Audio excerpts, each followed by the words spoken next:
Hello guys, कैसे हैं हम सभी लोग। चलिए आज हम लोग करने वाले हैं एनसीईआरटी क्लास 12 चैप्टर नंबर 1, जिसका नाम है हमारा सॉल्यूशन। आज उसका हम लोग करेंगे एक्सरसाइज 1.7।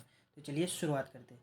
तो गाइस हम लोग को क्वेश्चन में क्या बोल रखा है, a solution is obtained by mixing 300 gram of 25% of solution and 400 gram of 40% of the solution by mass. Okay, calculate the mass percent of the resulting solution.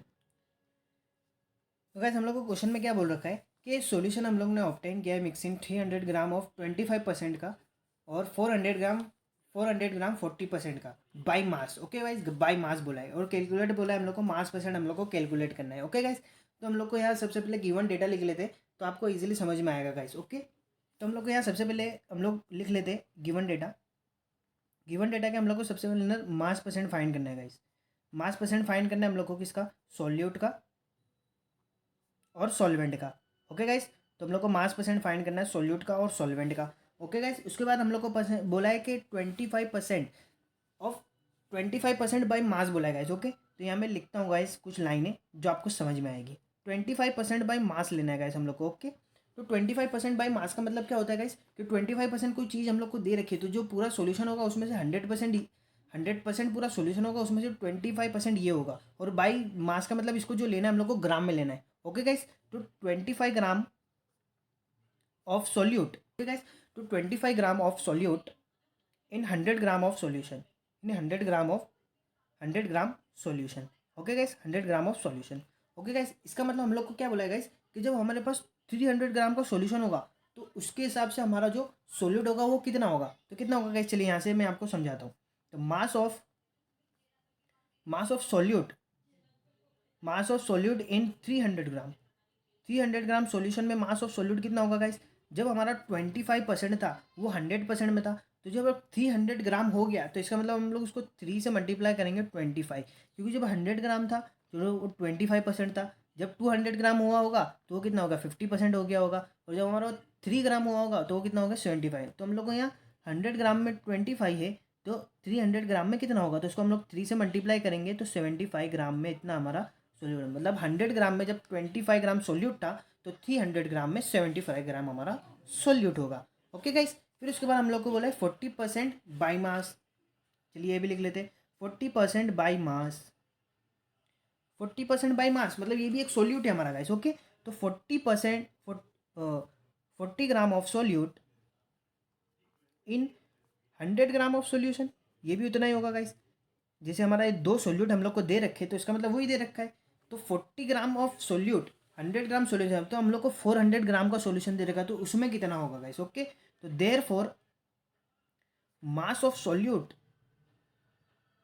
In 400 gram of solvent, 400 gram of solution, जब हमारा 100 ग्राम solution के अंदर जब 40 ग्राम उसका wait है, तो जब वो सॉल्यूशन जब 400 ग्राम का हो जाएगा तो उसके अंदर कितना वेट सोल्यूट होगा, तो उसको मैं 4 से मल्टीप्लाई कर दूँ। ओके गाइस, जब इसको मैंने 4 से मल्टीप्लाई किया तो ये हमारा कितना हो गया, 160 ग्राम। ओके गाइस, तो हमारा कितना हो गया, 160 ग्राम। जब 100 ग्राम के अंदर 40 था तो 400 ग्राम के अंदर कितना होगा गाइस, तो इतना होगा। ओके गाइस, तो चलिए यहाँ से हम लोग को सोल्यूट का वेट हम लोग को मिल चुका है। हमारे को पास दो दो वेट मिल चुके हैं, जो हमारे 300 ग्राम था और 400 ग्राम था।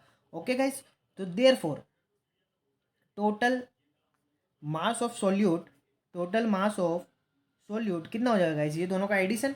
Total mass of solute 75 plus 160, तो 75 प्लस 160 कितना हो जाएगा गाइस, 235 ग्राम का हमारा क्या हो गया, सोल्यूट हो गया गाइस। ओके, तो हमारा ये पूरे सोल्यूट हो गया। अब पूरे सॉल्यूशन का मास भी तो हम लोग को फाइंड करना पड़ेगा ना, कि 300 ग्राम का ये था और 400 ग्राम का ये था, तो पूरा सॉल्यूशन हमारा कितने ग्राम का हो जाएगा। ओके गाइस, तो total total mass of solution, total mass of solution हमारा कितना निकल कर आ जाएगा guys, 300 plus 400 is equal to 700। Okay guys, 700 gram का हमारा पूरा सॉल्यूशन है। हमने हमने सोल्यूट का वेट भी निकाल लिया, सॉल्यूशन का वेट भी निकाल लिया। आप सीधा मास परसेंट के फॉर्मूले में पुट करते हैं गाइस और इजीली आंसर लेकर आते हैं। ओके गाइस, तो मास परसेंट हम लोग को सोल्यूट का निकालना है, तो mass percent of solute, mass percent हम लोग को किसका निकालना है गाइस, सोल्यूट का, equal to mass percent of solute. हमारे पास सोल्यूट का मास कितना है, ऊपर रखते हैं हम लोग सोल्यूट का मास। ओके गाइस, तो सोल्यूट का मास हमारा कितना है, 35 अपॉन पूरे सोल्यूशन का मास कितना आएगा गाइस, 700 इंटू 100। ओके गाइस, जब इसका हम लोग सोल्यूशन करेंगे तो मास परसेंट ऑफ सॉल्यूट हमारे पास निकल कर आ जाएगा guys, mass percent of solute जब इसका हम लोग सोल्यूशन करेंगे वो हमारा निकल कर आ जाएगा 33.5%। ओके गाइस, तो हम लोग को एक का मास परसेंट ऑफ सोल्यूट पता चल चुका है, क्योंकि इसमें गाइस हम लोग को सोल्यूट का ही दे रखा था, तो हम लोग सोल्यूट का फाइंड करा। अब सोल्वेंट का कैसे फाइंड करें गाइस? तो सोल्वेंट का फाइंड करने के लिए हम लोग को क्या करना पड़ेगा गाइस, एक फॉर्मूला मैंने बहुत सारी ट्रिक में आपको बता रखा है। तो मास परसेंट अगर हम लोग को सोल्यूट का मिल चुका है, तो मास परसेंट ऑफ सॉल्वेंट हम लोग को अगर निकालना है तो हमारे किसके बराबर होता है? 100 के बराबर होता है, क्योंकि परसेंट में जो चीज़ होती है वो पूरी 100 में होती है। तो मास परसेंट ऑफ सॉल्यूट हम लोग को मिल चुका है 33.5 प्लस मास परसेंट हम लोग को निकालना है किसका गाइस? सॉल्वेंट का। ओके गाइस, इक्वल टू क्या होता है? 100 होता है। तो मास परसेंट ऑफ सॉल्वेंट हम लोग को निकालना है गाइस, तो मास परसेंट ऑफ सॉल्वेंट हम लोग को निकालना है, तो हमारा गाइस कितना हो जाएगा? 100 माइनस 33.5।